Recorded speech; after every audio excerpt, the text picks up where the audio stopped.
Well, I feel inspired today to not give a rant. Rant isn't the proper word. And what was the second word I was thinking of? Yeah, and second word is a confession. No, confession wouldn't be proper either. I would put it in the category of explanation. So, and this is a sort of a good, separate, well-defined topic that won't require a great deal of technical knowledge to understand, but bear with me. And this explanation is of why, as I've mentioned before, I have this latent desire to attain and maintain altered states of consciousness. And that's pragmatically zeroed in on marijuana, especially since the establishment of the Ishi Trust and under the philosophy of nothing succeeds like excess. I would consider myself a heavy, if not excessive, marijuana user. So this explanation is, why? I mean, what drives me to this, fulfill this desire? And in a word, I would say, especially in hindsight, looking back to the path that I somewhat was led to through the use of marijuana, to what I feel is full, Buddhist enlightenment. Although you should say I'm always approaching enlightenment. I've never really gotten there. But that's a topic of another day. So getting back to what it is I want to talk about, it's about unity. And that's fundamental to Buddhist thought, is that all is one. You've probably heard the Burger King joke. Make me all with everything. I saw it told to the Dalai Lama in a little different form. He gave a courteous laughter. I'm not sure he followed it.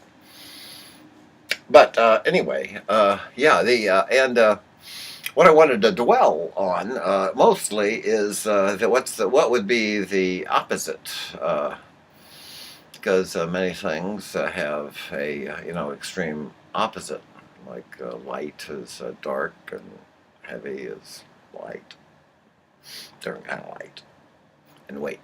So the term that I like most, and I used to digress here a minute, I used to like the term existential, because existential means to me everything is absolutely separate. So total disunity. But the term I like now is dualism. It's a more commonly understood term, but before I get into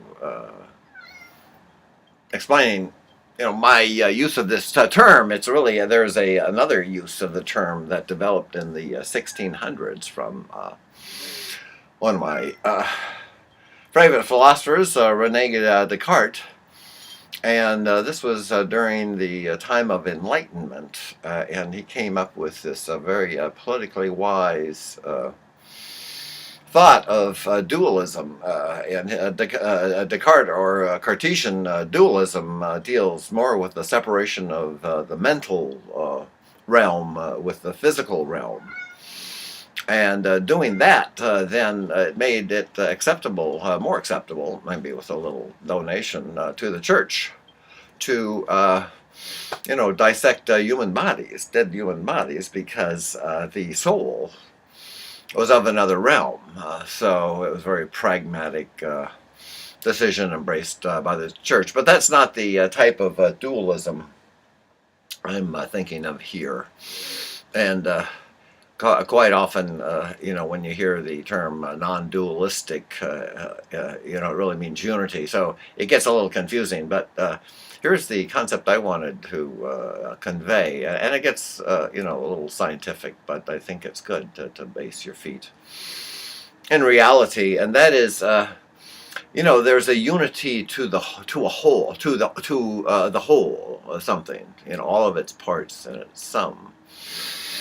Sum is quite often more than the totality of its parts. I'm sure you've heard that before, but the point here that is whenever you break unity, and it is possible to break unity, you go into the dualistic world. So non-dualism is really unity, and dualistic comes from the concept of things can be put on a spectrum with extremes at either end, sort of a linear ruler, if you wish. And a very good analogy here would be light, especially white light. You can say, well, this is white light, period, and look at it in its totality. But you can also then go into a dualistic mode and break it up into its spectrum. So when you do that, then you can quantify how much of each different color or wavelength that the white light contains. And by manipulating those wavelengths, you can really change the character of the white light. But going back to dualism, here, my use of the term, another example that I love to use, especially because I got so heavily, I'm sorry to say this in the past tense, involved in the understanding of time and how time cannot be decoupled, especially the past, present, and future concept of time cannot be decoupled from a consciousness. So the example that I like to give is, I believe, 4th century St. Augustine in North Africa there, if I'm not mistaken somewhere. Anyway, he was fascinated as I with time. And he was, I think, the first person attributed to the saying or the concept that St. Augustine felt that he truly understood time in its totality. But when asked to explain it to someone else, he was unable to do so. So it's something akin to I know it when I see it. But that would be the break of unity. That is when you try to explain an experience. You have to go into a linear mode. And basically, when you, and another good analogy is space-time. I love this one, especially, this is based on relativity. And, the belief that space and time are, intermingled, and the concept of now is just based upon where we are and how we're moving relative to all the other particles in the universe. But even myself, not even myself, but I don't think anyone can understand a timeless state. If you had this loaf of bread of space-time here, all of the past and all the future,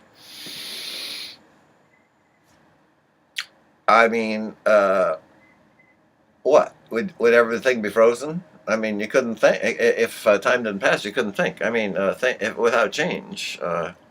And this is another deep concept. If absolute zero is reached, and there is absolutely no movement,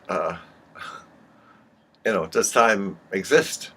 So that too applies, the passage of time to conscious awareness. But anyway, that's the topic that I wanted to express that motivates me to stay in this state of under the influence of marijuana, and it's almost become like a toggle switch.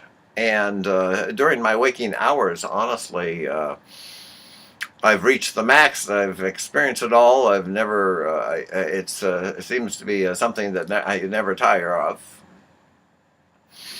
Although I have clear expectations of what's going to happen, and I sort of go into that immediate state. But when you try to sustain a level up there of non-dualism or unity, it becomes difficult, and you get a law of diminishing returns. So I am realistic, and so I've managed to fit the usage into my life, and I think apply it in positive ways that gives me that I'll have to attribute some of my creative skills to. I think the free association that develops once you're in this state of unity.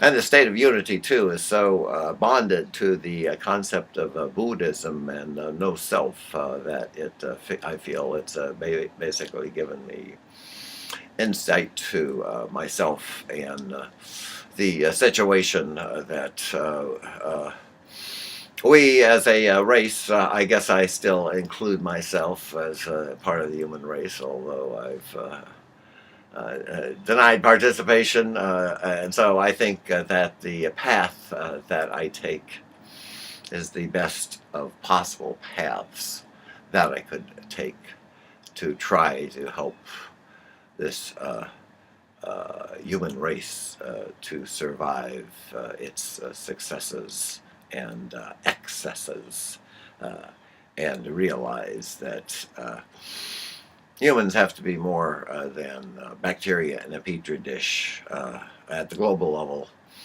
and it may already be too late to address that. But honestly, humanity then was just a blip on the horizon that came and gone, with maybe no permanent impact, although certainly an influence on the Earth. It would be considered an acute rather than a chronic problem of the Earth that sort of solves itself either through cooperation and or in the management of resources in a sustained level. Sustained. Do anybody know what that word means? I don't think so. Okay. And if not, then it's simply going to be, as we see, is humans fighting humans for dwindling resources on a dying planet, and being in denial of that, and still searching for growth and trying to outcompete every other country on the highest skyscraper. I mean, watch those channels where they're building this phenomenal thing with who many knows how many hundred tons of steel, what it takes to do that stuff. The thing bothers me most is what kind of Bahrain is. Are they the ones that have the palms there?